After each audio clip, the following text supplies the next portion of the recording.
A child with epiglottitis presents with a stridor. What is the priority action? A. Obtain a throat culture.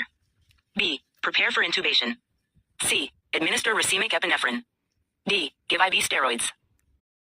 Stridor. Definition. Stridor is a high-pitched sound heard during breathing. Stridor is a high-pitched sound heard during breathing, typically indicating partial airway obstruction. Epiglottitis. Definition.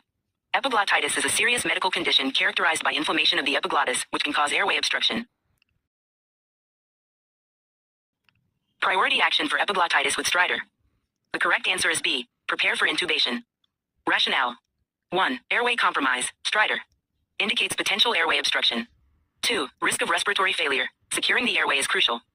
3. Intubation preparation. Ensures readiness for potential airway emergency.